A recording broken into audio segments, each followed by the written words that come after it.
ಅಂದ್ರೆ ಇವತ್ತು ಅವರು ರಾಜಕೀಯ ಸ್ವಾರ್ಥಕ್ಕೋಸ್ಕರ JDS ಪಕ್ಷ ಬಿಟ್ಟು ಕಾಂಗ್ರೆಸ್ ಪಕ್ಷಕ್ಕೆ ಬಂದಿದ್ರು ಅವರು. ಆ ಕಾಂಗ್ರೆಸ್ ಪಕ್ಷಕ್ಕೆ ಬಂದಾಗ ಸಿದ್ದರಾಮಯ್ಯನವರಿಗೆ ಸಾಕಷ್ಟು ಇನ್ಸೆಕ್ಯೂರಿಟಿ ಇತ್ತು ಅವ್ರಿಗೆ.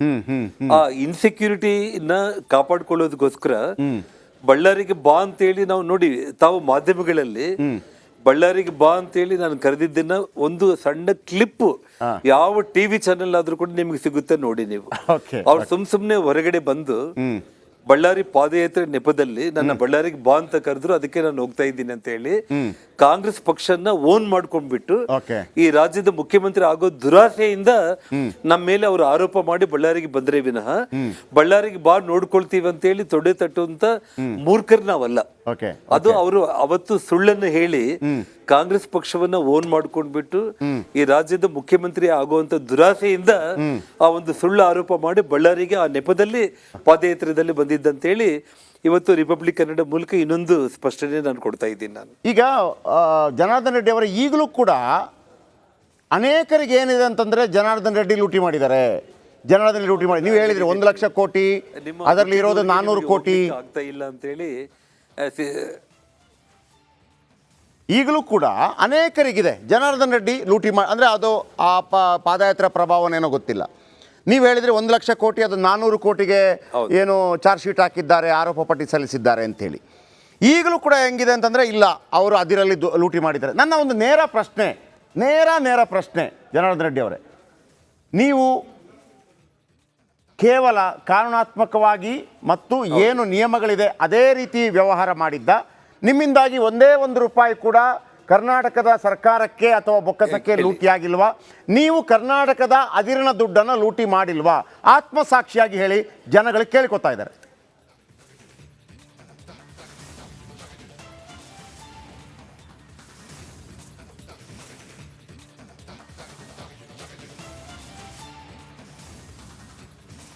ಜಯಪ್ರಕಾಶ್ ಅವರೇ, ಆತ್ಮಸಾಕ್ಷಿ ಅನ್ನೋದು ಒಂದು, ಮತ್ತೆ ನಾನು ಆ ದೇವ್ರಗಳ ಮೇಲೆ, ಈ ದೇವ್ರ ಮೇಲೆ, ಮನೆ ದೇವ್ರ ಮೇಲೆ ಆಣೆ ಇಡೋದು ಬೇಕಾಗಿಲ್ಲ.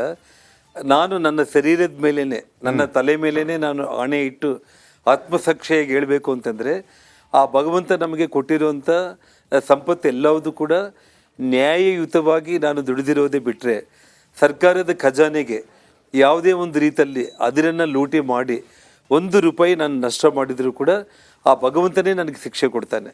ಹಾಗಾಗಿ 14 ವರ್ಷಗಳಾದರೂ ಕೂಡ ಇವರು ಮಾಡಿರೋ ಎಲ್ಲ ಆರೋಪಗಳು ಕೂಡ ನಿರಾಧಾರ ಅಂತೇಳಿ ಈಗಾಗಲೇ ಸಾಕಷ್ಟು ಪ್ರಕರಣಗಳನ್ನು ಕ್ಲೋಸ್ ಆಗಿದೆ. ಇನ್ನೂ ಒಂದು 2-3 ಪ್ರಕರಣಗಳು ಕೋರ್ಟಲ್ಲಿ ನಡೀತಾ ಇದೆ. ಅದರಿಂದ ಕೂಡ ನಾನು ನ್ಯಾಯಾಲಯದಿಂದ ಹೊರಬರುವಂಥ ಒಂದು ವಿಚಾರ ಇಡೀ ಜಗತ್ತಿಗೆ ಗೊತ್ತಾಗುತ್ತೆ. ಮತ್ತು ತಾವು ಒಂದು ಮಾತನ್ನು ಹೇಳಿದ್ದೀರಿ, ಇವತ್ತು ಯಾವುದೇ ಒಂದು ಕಾರಣಕ್ಕೂ ಕೂಡ ಹುಟ್ಟೂರಿಗೆ ಹೋಗ್ಲಿಕ್ಕೆ ಆಗ್ತಾ ಇಲ್ಲ ಅಂತಂದ್ರೆ ಇವತ್ತಿಗೆ 14 ವರ್ಷ ಆಯ್ತು ಜಯಪ್ರಕಾಶ್. ಶ್ರೀರಾಮಚಂದ್ರನ ಸಾಕ್ಷಾತ್ ನಾವು ಭಗವಂತನ ಮೇಲೆ ನಂಬಿಕೆ ಇರುವಂತ ನಾವು ಒಂದು ರಾಮಾಯಣ ಮಹಾಭಾರತ ಓದಿದಾಗ ರಾಮ ಸುಮಾರು 14 ವರ್ಷ ವನವಾಸ ಅನುಭವಿಸಿದ್ರು. ಅವರು ಹುಟ್ಟಿರುವಂತ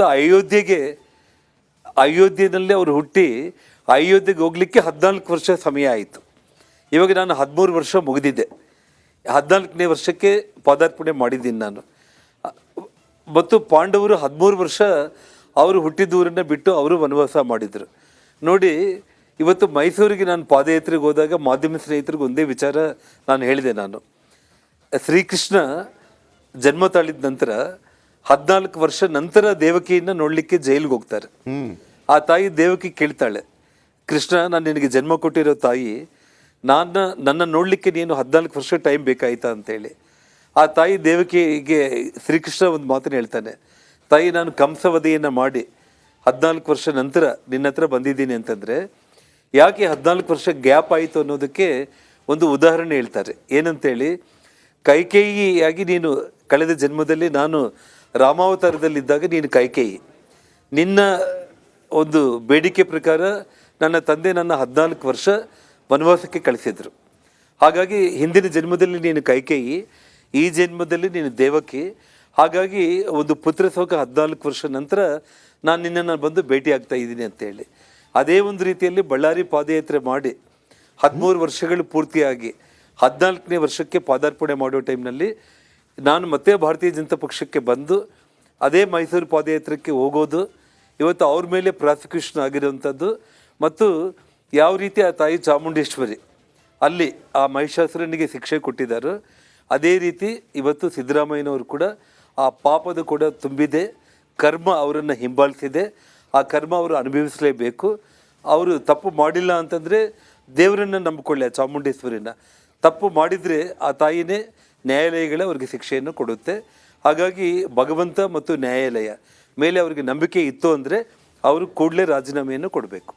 ಕರ್ಮ ರಿಟರ್ನ್ಸ್ ಅಂದ್ರಿ, ಹಾಗಿದ್ರೆ ಸಿದ್ದರಾಮಯ್ಯನವರು ಜೈಲಿಗೆ ಹೋಗ್ತಾರಾ?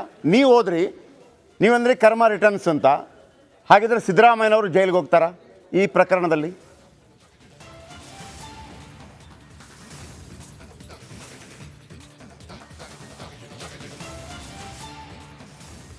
ನೋಡಿ ಜಯಪ್ರಕಾಶ್ ಅವರೇ, ನಾನು ಒಂದೇ ಒಂದು ಮಾತು ಹೇಳ್ತಾ ಇದ್ದೀನಿ.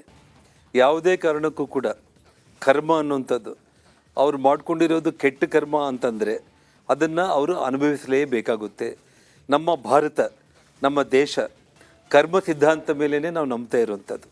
ನಮ್ಮ ತಂದೆ ತಾಯಿಗಳು ಕೂಡ ನಮಗೆ ಒಂದೇ ಒಂದು ಮಾತನ್ನು ಹೇಳ್ತಾರೆ, ಏನಾದರೂ ಇದ್ದರೆ ಒಳ್ಳೆಯದನ್ನು ಮಾಡಿ, ಯಾರಿಗಾದರೂ ಕೆಟ್ಟದ್ದು ಮಾಡೋ ಪರಿಸ್ಥಿತಿ ಬಂದರೆ ಒಂದು ಹಿಂದೇಟು ಹಾಕಿ, ಕೆಟ್ಟದ್ದು ಮಾಡಲಿಕ್ಕೆ ಹೋಗಬೇಡಿ, ಒಳ್ಳೆಯದನ್ನು ಮಾಡಿ. ಒಳ್ಳೆಯದನ್ನು ಮಾಡಿಕೊಂಡ್ರೆ ನಾಳೆ ನಿಮಗೂ ನಿಮ್ಮ ಮಕ್ಕಳಿಗೂ ಒಳ್ಳೆಯದಾಗುತ್ತೆ ಅಂತೇಳಿ ನಮ್ಮ ಹಿರಿಯರು ಹೇಳ್ತಾ ಇರ್ತಾರೆ. ಅದ್ರ ಮೇಲೆ ವಿಶ್ವಾಸ ಇಟ್ಟು ಬದುಕ್ತಾ ಇರುವಂಥವ್ರು ನಾವು. ಹಾಗಾಗಿ ಕರ್ಮ ಸಿದ್ಧಾಂತದ ಪ್ರಕಾರ ನಾನಿವತ್ತು ಸತ್ಯದ ಹಾದಿಯಲ್ಲೇ ನಾನು ಬದುಕಿದ್ದೀನಿ. ಜಯಪ್ರಕಾಶ್, ತಾವು ಹೇಳಿದಂಗೆ ನಾನು ಯಾವುದೇ ಕರ್ನಾಟಕ ರಾಜ್ಯ ಸರ್ಕಾರದ ಬೊಕ್ಕಸಕ್ಕೆ ಯಾವುದೇ ಅದರನ್ನು ಲೂಟಿ ಮಾಡಿ ನಾನು ದ್ರೋಹ ಬಗೆದಿಲ್ಲ ಅನ್ನೋ ನಂಬಿಕೆ ನನಗಿರೋ ಕಾರಣ ನನ್ನ ವಿಚಾರದಲ್ಲಿ ಸುಳ್ಳು ಆರೋಪಗಳನ್ನು ಮಾಡಿರುವಂಥ ಸಿದ್ದರಾಮಯ್ಯ ಅವರು ಕೆಟ್ಟ ಕರ್ಮ ಅದಾಗಿದ್ದರೆ ಅವರು ಕೆಟ್ಟ ಕರ್ಮ ಅವರು ಅನುಭವಿಸಲೇಬೇಕು. ಕೊನೆಯ ಪ್ರಶ್ನೆ, ನಾನೊಬ್ಬ ಜರ್ನಲಿಸ್ಟ್ ಆಗಿ ಪ್ರಶ್ನೆ ಕೇಳದೇ ಇದ್ದರೆ ಅದು ಕಂಪ್ಲೀಟ್ ಆಗಲ್ಲ. ಒಂದು ಮಾತನ್ನು ನೀವು ವಿಧಾನ ಪರಿಷತ್ನ ಏನು ಸದನದಲ್ಲಿ ಹೇಳಿದ್ರಿ, ಕುಮಾರಸ್ವಾಮಿ ಅವರಿಗೆ 150 ಕೋಟಿ ಲಂಚ ಕೊಟ್ಟಿದ್ವಿ ಅಂತೇಳಿ, ಅದು ಈಗಲೂ ಪ್ರಸ್ತುತನಾ? ಹೇಳಿ.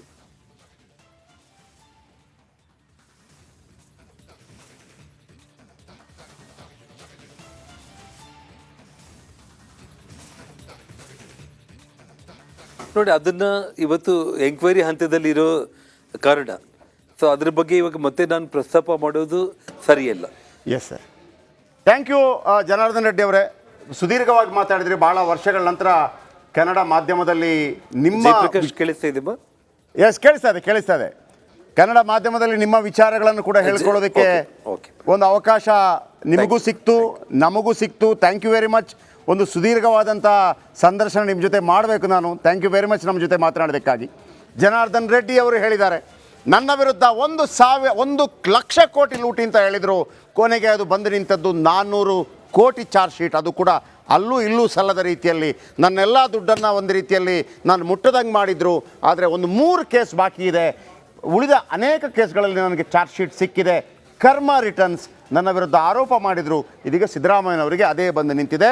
14 ವರ್ಷಗಳ ಕಾಲಾವಧಿ, ಅಂದರೆ ಪಾಂಡವರು 13 ವರ್ಷ ವನವಾಸ, 1 ವರ್ಷ ಅಜ್ಞಾತವಾಸ, ಆ ನಂತರ ಹಸ್ತಿನಾಪುರಕ್ಕೆ, ಶ್ರೀರಾಮಚಂದ್ರ 14 ವರ್ಷ ವನವಾಸ, ಆ ನಂತರ ಅಯೋಧ್ಯೆಗೆ. ಹಾಗೇ 13 ವರ್ಷ ಮುಗಿಯಿತು. 14 ವರ್ಷ ಆದ ನಂತರ ಬಳ್ಳಾರಿಗೆ ಹೋಗ್ತೀನಿ ಅನ್ನೋಂಥ ವಿಶ್ವಾಸವನ್ನು ಕೂಡ ವ್ಯಕ್ತಪಡಿಸಿದರು. ಇದು